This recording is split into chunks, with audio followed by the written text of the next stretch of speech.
What is going on, everyone? My name is Andy. Welcome back to another FPL video, and this one is some of my early thoughts ahead of game week 20. Now, I wasn't planning on making a video today because we've only had 6 games so far, but there is quite a lot of FPL relevant stuff in those games that I think is worth talking about, and ultimately, I know that people will want my thoughts on Gabriel, so I thought it was worth making a video. I will say this is a bit of a rambling mess. I'm kind of all over the place. I wasn't going to do a video. There's still 4 games left. It is a mess, but you've got free will. It's completely up to you if you want to watch and listen to it. If you don't, there'll be videos again on Friday. If you do, well, here you go. You can listen to the rest of it. So the plan is this video out today, nothing on New Year's Day because I need to wait for the final 4 matches, then team selection and final thoughts on Friday ahead of the deadline stream on Saturday.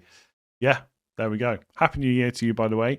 And I guess we should get into it. So there's only one place to begin, and that's with Gabriel, who, as expected, started against Aston Villa last night, scored a goal from a Saka corner, got a clean sheet because he was subbed before Arsenal conceded, and picked up 3 bonus points. So on his return to the starting 11, it was a 15-pointer.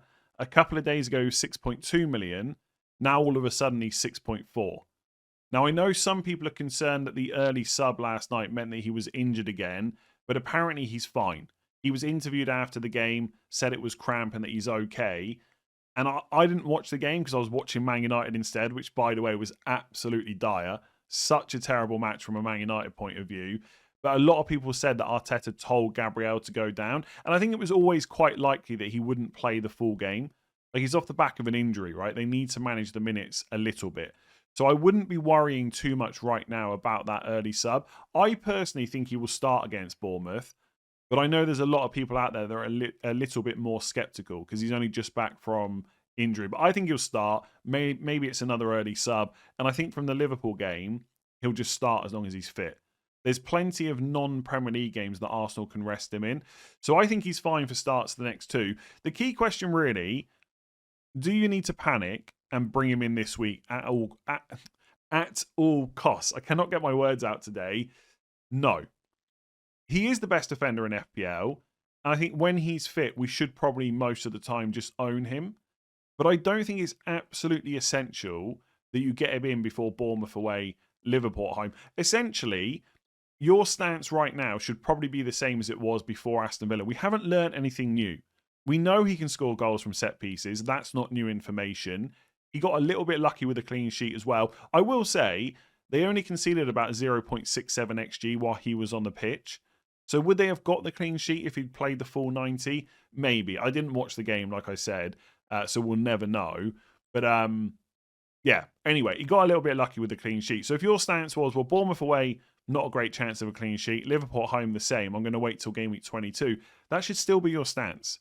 Just because he got a 15-pointer last night does not mean he's going to get another one this week. The only thing to consider is the price changes. Because this is a player that people want. They know how good he is. I suspect he'll be 6.5 before the deadline. And then I would usually look at it and think, well, it's Liverpool at home in 21. So he's not going to rise in price again. But he might. He might. If he does anything against Bournemouth, even if it's just a clean sheet and a couple of bonus and 8-pointer, I know what people will think. I just can't keep going without him, even though it's Liverpool. I'm going to bring him in. So I think he'll be 6.5 by game week 20. I think there is a chance, and I'm not trying to scaremonger people into buying him. If you don't want him until 22, just wait. It's absolutely fine. But I think there's a chance he could be 6.6 before game week 21. The other problem you've got, a lot of people that play this game, when they make transfers, sorry, let me make that a bit smaller. When they make transfers, they just look at who scored the most points. You know which defender scored the most points this season? Gabriel with 97. So if someone wants a new defender, they're not sure who to buy, they're going to buy the guy at the top of the list. So I think he might be 6.5 by 20 deadline. I think he could be 6.6 by 21. If not, I think he'll rise early ahead of game week 22. So that doesn't mean you have to buy him right now, but it does mean you need to consider how you're going to get him in. Because from 22, it's very difficult to ignore him. So if you've got this move in mind, where you've got 0.1 million flexibility, that's probably going to be gone by game week 22. So how much does that alter your plans? Could you bring the move forward? Is that going to hurt your team too much? You need to weigh all these things up. I do not think he's absolutely essential to bring in this week, but I also think it's absolutely viable to do it if you want to. And the other problem you've got, by the way, with the price changes is the gap between 21 and 22 is quite big because you've got FA Cup weekend. So Arsenal play Liverpool on the Thursday. Then on the weekend, it's FA Cup games. And then the following Saturday is when they play Forest. So for most people watching this, you're probably not going to want to move early. But you know people will move early. That's why I'm kind of concerned that he could quite quickly get to 6.6, 6.7 before you're prepared to move in game week 22. Again, that doesn't necessarily mean you have to bring him in, but it's got to be a consideration in your thinking. And the thing with Gabriel, like I will often not make an early transfer if I'm not sure what I want to do. The thing with Gabriel is you will want him. He's very, very difficult to ignore. He's arguably the best FPL defender in the game. He's got the goal threat. He's got the minutes. He plays for the best defense. He's not bad for defensive contributions either. Like game week 20, how do you ignore him? So I would basically leave it at this. If you've got a nice route to him that doesn't rip up your team, that maybe only uses one transfer, personally, I think in most cases I would take it this week. So like if you can do Van Dijk to Gabriel, that seems like an okay move to me. I'm probably going to have both. I'm probably going to keep Van Dijk for a little while longer, but my team structure is a little bit different to a lot of people's. I'd probably do a move like that. If you're going to say to me, should I use 3 transfers, which actually sounds really bad because I literally just used 3 transfers. Well, it was only 2 to get him in, but I used 3 in total. But if it's 3 transfers to move loads of money around or to free up an Arsenal spot just to get him for Bournemouth away, you probably don't need it. Just keep in mind that he could be 6.6, 6.7 by the time you move for him. Will you be able to afford it? Other questions people will have. Would I do Timber to Gabriel? I probably not. I think Timber starts the next 2 games. I think you just wait till 22 in that case. And also, you've missed the price rise now. So you've missed the rise to 6.4. So I think you just give it the Bournemouth game and then see before Liverpool. The problem is, this happened before, by the way, when people had Timber and not Gabriel. Every week they thought about doing the move, they didn't do it, and then the next week it just felt like they had to do it even more. It could be a situation like that. Gabriel is the better pick. Also, by the way, this is the problem with when all the matches haven't finished. I'm kind of a little bit all over the place. Ben White was in the squad last night. So are Timber's minutes even any more secure than Gabriel's right now? I don't know if they are. I don't know. If it looks like Gabriel's going to go up in price again before the deadline, I would be a little bit tempted to make that move. I would definitely prefer Gabriel. By the way, having Gabriel and Timber is probably the play. Like if you're on a cheap goalkeeper, Gabriel, Timber, Saka is probably the best Arsenal triple up. So maybe think about how you can get both.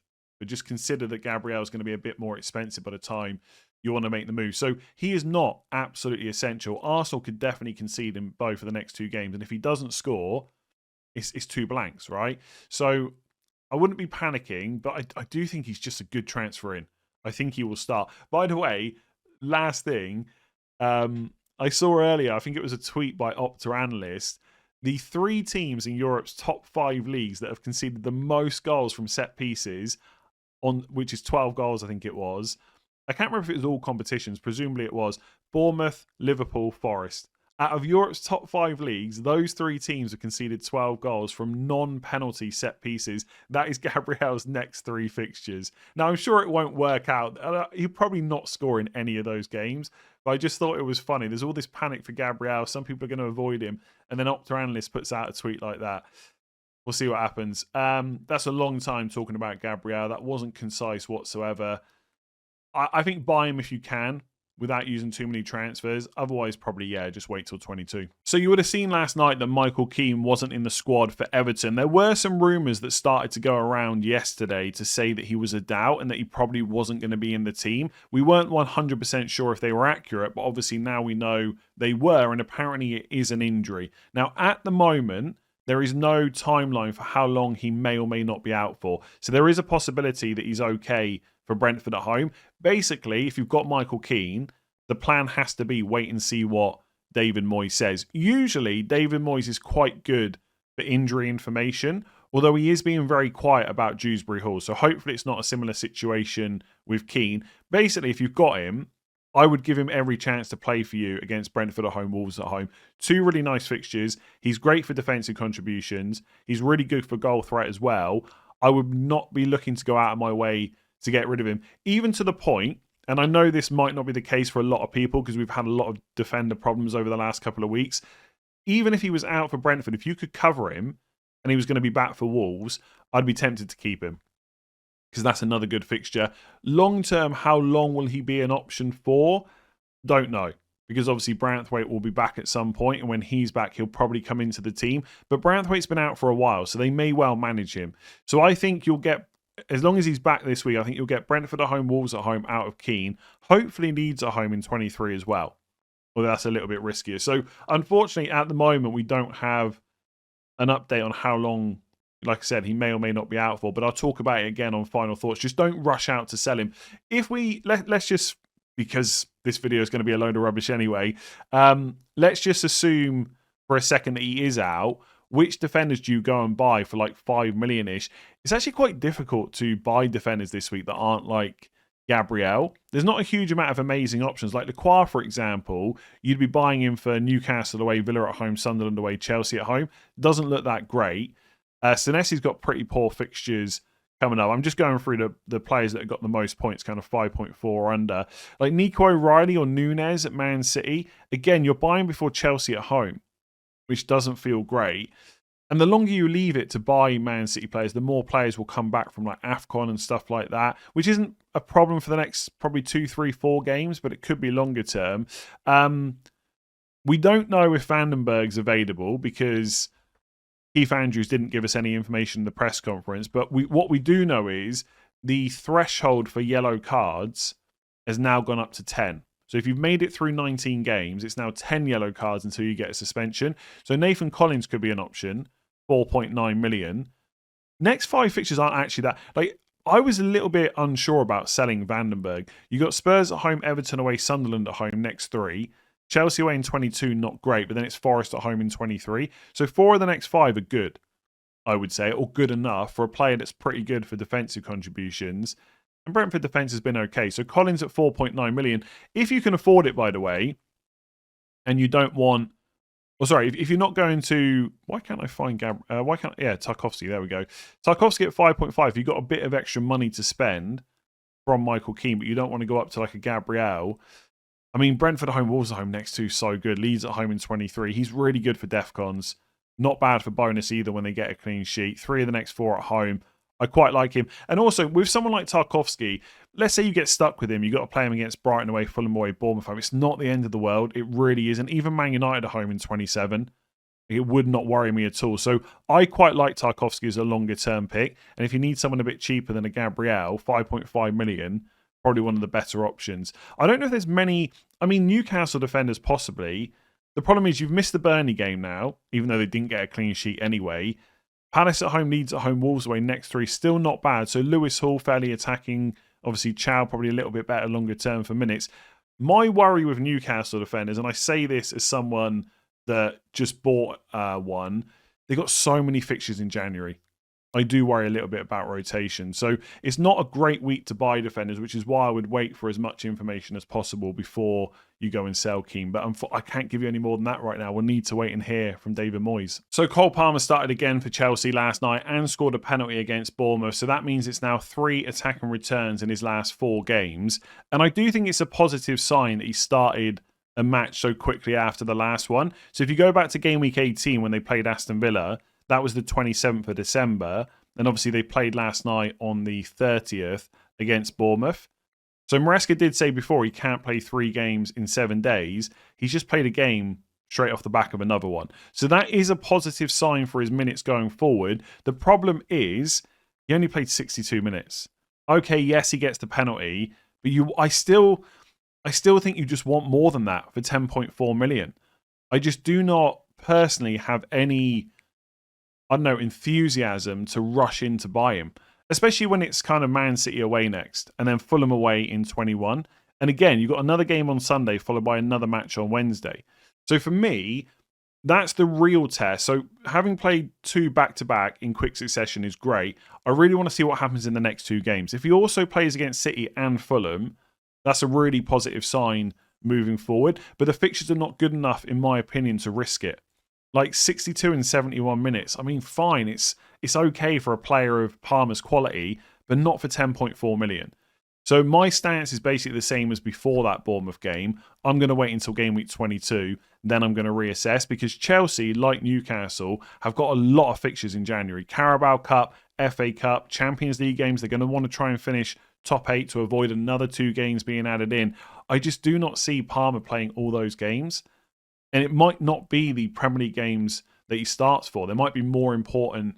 Like, I don't know, for example, let's say you get to game week 24 and they've still got a fixture pile up of non-Premier League games. Do you really need to play Palmer against West Ham at home?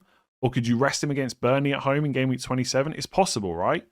So I want to see him starting all these games before I go and get him. For me, it's a little bit different because I've got Saka, so I've always got that Saka to Palmer switch in the back of my mind. I haven't seen anything so far which makes me think I've got to get him. This is a guy that's averaged 63 minutes per start this season.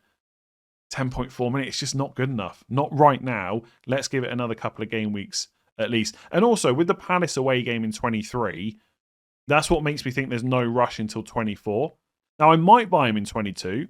It might be that the stars align and it just makes sense for my team. I've seen enough from the previous matches, but I think 24 is where the really good fixtures are, because of that Palace away one in 23. So wait for now. No need to rush in and get him before City away. Let's talk about Patrick Dorgu next. Welcome to the world of owning Man United defenders. It is not fun at all. That is not a good team. I know they are missing a load of players right now, which is not helping, but what a poor performance it was. Like, Wolves deserved to score that goal. It wasn't lucky or anything like that. They were pushing, and arguably they were the better team on the night as well. Away from home at Old Trafford, Wolves were the better team. The team with 2 points all season were better. Not ideal. Also, he didn't start right wing because Amorim, for some reason, went back to a back 3 system. And look, he was still very attacking. He scored a goal that was ruled out for offside towards the end of the game. He played left wing back, so it's not awful or anything like that. But I think you wanted what you saw in the game before when he played right wing. So basically, do not buy him because you've missed the Wolves game now. You've only got Leeds away, Burnley away, and then he becomes a pretty dead pick in FPL, I would say. If you've got him, well, he didn't get a yellow card, so he'll start against Leeds. So I guess it's all systems go. I have seen some people finding money to upgrade Dorgu to Gabriel. I guess I don't hate it because you're buying Gabriel, who's a much, much better long-term pick. But it does feel a little bit reactionary to sell him straight away. I mean, we know that Man United defence is not great. Attacking-wise, the stats have been really good this season. Defensively, not so much. And Leeds will probably score. But you've got that Burnley away fixture. So I wouldn't panic. Do not buy him, but you probably don't need to sell just yet. And even if he doesn't play right wing, he'll still play in an attacking wing-back role. And he should be nailed for the next 2 fixtures. Man United just don't have enough other players to bench him right now. Let's talk about Morgan Rogers next. We've got the Chelsea and Arsenal away games out of the way now. So is it finally time to bring him in? Maybe. Like, I wish I could say more than this. I think he's fine. I really don't think he's anything more than that. And actually, I don't particularly think he's great value. I have no plans whatsoever to bring Morgan Rogers in. The one thing I love about him is that he plays every minute of every game. And that is super valuable in FPL. Outside of that, I just feel very, like, whatever about him. He's 7.4 million. It's not cheap. I can get Anthony Gordon for the same price. Now, Anthony Gordon's minutes this season have not been in any way secure. But it is fairly positive that, if I can find him here, it is fairly positive that he's just played 79 minutes off the back of playing 90. So 2 quick games, or 2 games in fairly quick succession, and he's played both. And he's got Palace at home, Leeds at home, Wolves away, Villa at home, next 4. I would take Newcastle's next 4 fixtures over Rodgers. And Gordon's got penalties, and his underlying numbers are better. For Villa, the fixtures do get better now because they've got Chelsea and Arsenal out of the way. Forest at home, good. Palace away, slightly less good. Everton at home's fine.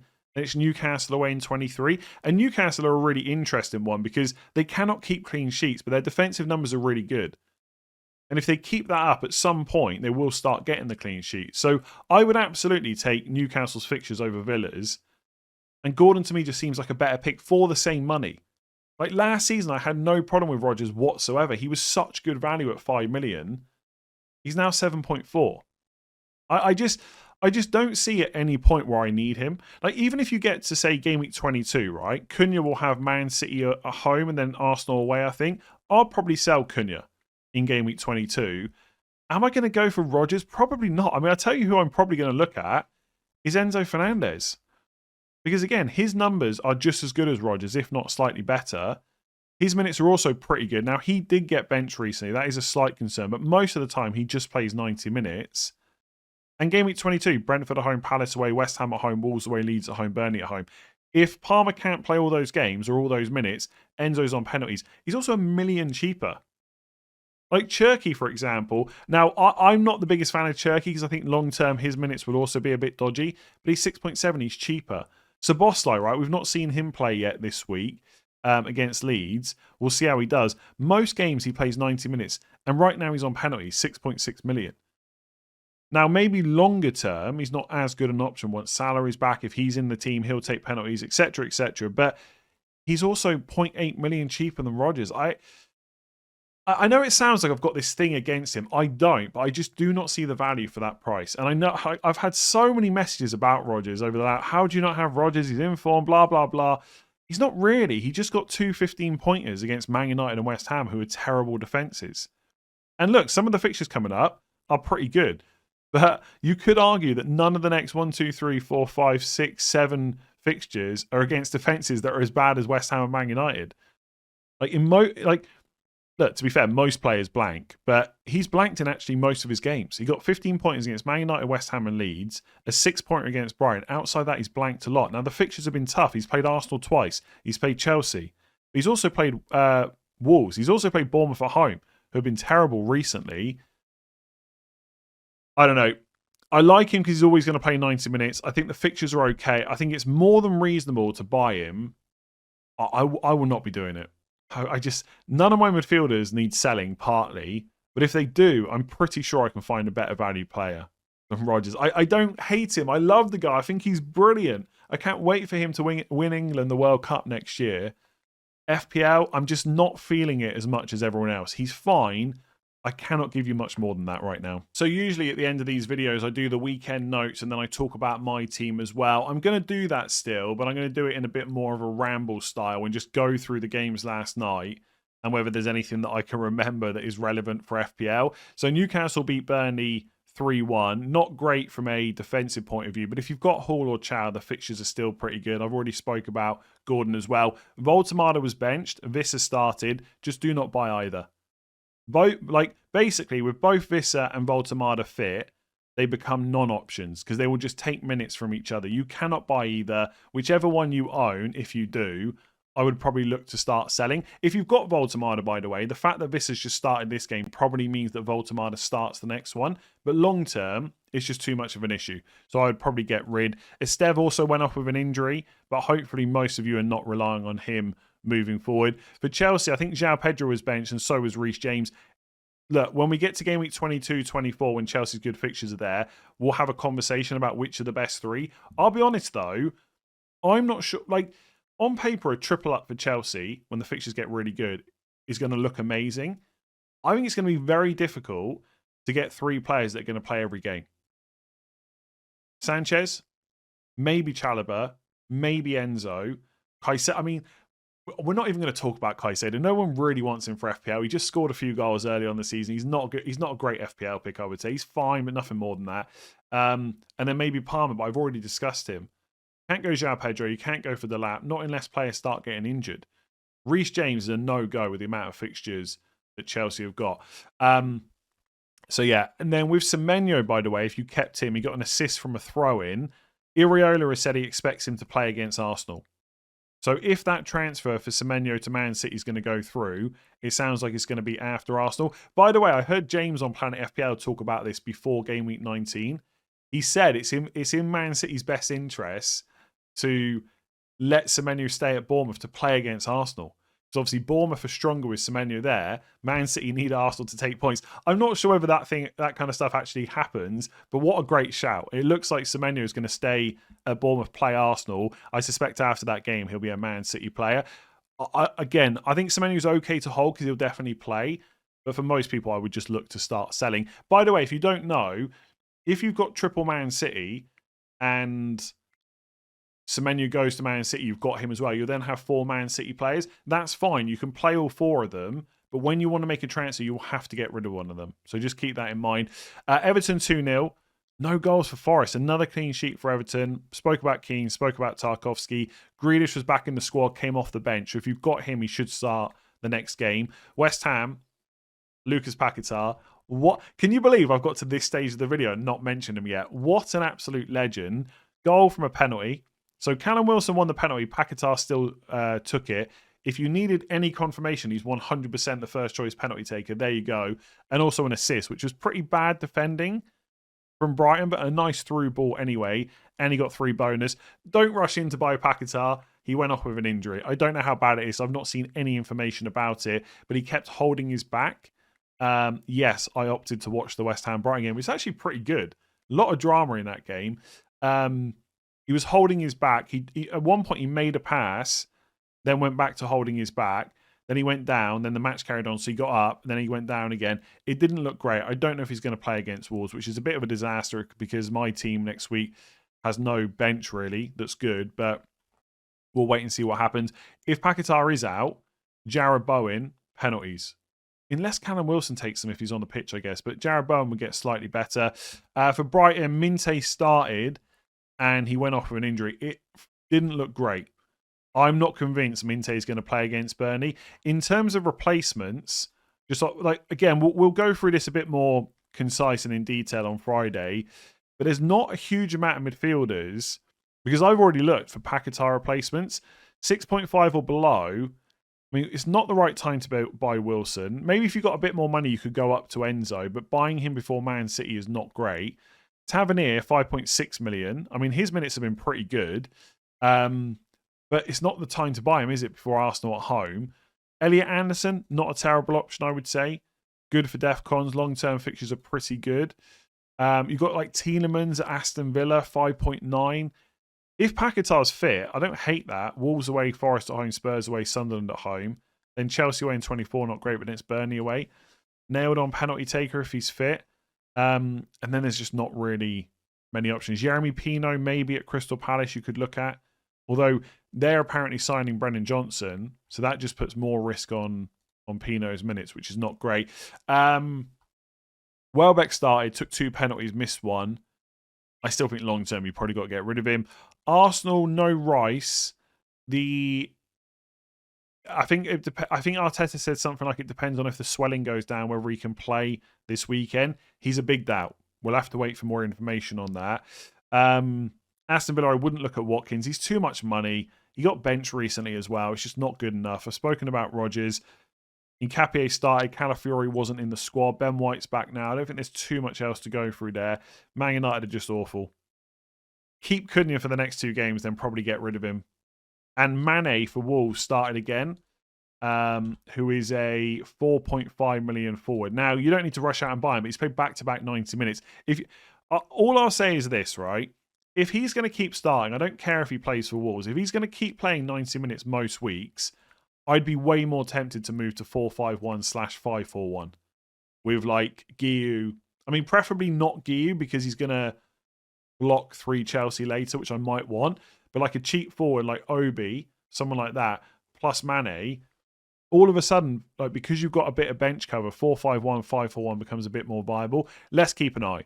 I mean, Wolves are down, right? They're relegated. Maybe this guy just gets played and they want to see how he is going to look for next season. I don't know. But it's one to keep an eye on. Like, he's not going to get you many points, but it's fine as a bench option, mainly. The other thing I really wanted to quickly touch on, people keep asking me if it's okay to wildcard. Look, it is okay, of course, if your team really needs it, but I would try and save it. It'll be very useful for blanks and doubles. Like someone said to me in a reply to one of my tweets already today, is it crazy to wildcard now if you have about 6-7 players? Maybe they did that on purpose. You no longer want Raya, Chalobah, Enzo, Livramento, O'Reilly, Van Dijk, Stack, for example. I mean, sure, if there's no players you want, but most of those, like, Raya's fine to keep. I know people keep banging on about him not being good value, blah, blah, blah. If you got him for 5.5, 5.6, he's not worth a wild card. Chalobah and Enzo have got good fixtures coming up. I may even buy both of them soon. Livramento, fair enough. O'Reilly's okay. Van Dijk's fine. Stack's okay as an enabler. And also, I think... let me just find... Yeah, I can't remember what else was said. There's like a whole thread of people talking about it, but I wouldn't wildcard. Most people are not in a position where they absolutely need it. It's just a little bit of panic. There's always like another player that's essential. You know, Rogers was essential a few weeks ago. Ekatike was essential last week. Now it's Gabriel. There's always going to be a new essential player that you absolutely have to have. Once your wildcard's gone, it's gone. I would not rush into using it. Really quickly on my team, I'm going to roll. Unless Paquetá's injured. If Paquetá's injured, depends how long he's out for. If he's only going to miss Wolves and he's back after that for Forest, Spurs, Sunderland, with Burnley to come in 25, I'll probably keep him.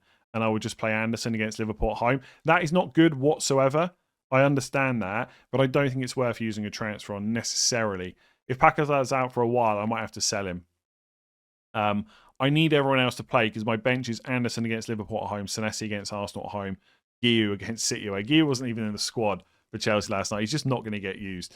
We'll see what happens on Thursday. I'm not going to go into great detail about my team because we've still got 4 matches to come on Thursday. So the plan will be no video tomorrow because I need to wait for the rest of the games. Then I'll do a double upload on Friday. So team selection in the morning, final thoughts after all the press conferences in the evening. Then we'll have a deadline stream on Saturday. There we go. I did say at the start this video was going to be a bit of a mess. It's completely up to you if you wanted to watch it. If you did enjoy it for some weird reason, make sure to give it a like and hit that subscribe button. By the way, I'm in the top 10k right now. Delighted about that. It probably won't hold, but it's nice to be there right now. Paquetá and Gabriel, legends. Yeah, Happy New Year, and I will catch you Friday. See you then.